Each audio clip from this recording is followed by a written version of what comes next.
Dan yang kelima, telah tersedia lahan yang dikuasai pemerintah seluas 180.000 hektar. Itu adalah salah satu argumen Jokowi memindahkan ibu kota ke Kalimantan Timur. Masalahnya, di kawasan IKN, sebagian besar lahan di IKN telah dikuasai oleh izin-izin korporasi pada sektor kehutanan, pertanian, ataupun pertambangan. Ini adalah izin pertambangan di dalam area IKN.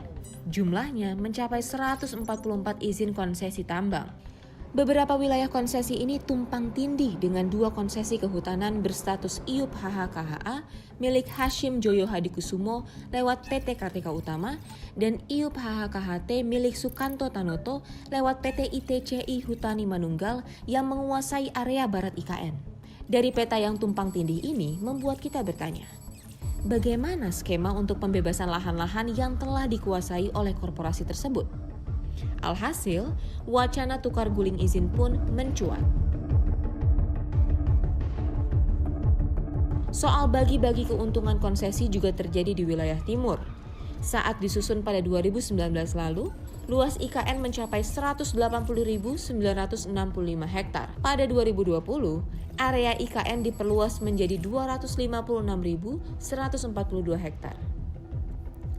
Perluasan ini membuat area tambang batubara milik PT Kutai Energi ini dan perkebunan sawit PT Kaltim Utama 1 di wilayah utara Kecamatan Muara Jawa ini akhirnya masuk dalam area IKN. 2 perusahaan ini adalah anak perusahaan Toba Sejahtera Group yang berafiliasi dengan Luhut Binsar Panjaitan. Dalam penataan kota, pemerintah membuat klasterisasi pusat kegiatan berdasarkan 10 wilayah. Mulai dari pusat pemerintahan, pusat pendidikan, pusat ekonomi, pusat inovasi dan riset, pusat hiburan, 2 pusat sentra pertanian, serta pusat logistik dan argo industri. Dan terakhir, yakni Muara Jawa yang akan dijadikan pusat pengembangan teknologi energi terbarukan. Dalam dokumen Bappenas, awalnya pusat teknologi EBT ini akan digabung di pusat jasa komersial, sebab di sana juga terdapat pusat pengembangan digital industri 4.0. Itu artinya segala hal yang berkaitan dengan energi terbarukan, baik itu riset pengembangan atau pabrik industri, akan berlokasi di Muara Jawa. Dan disinilah pusat industri mobil listrik itu akan berkembang.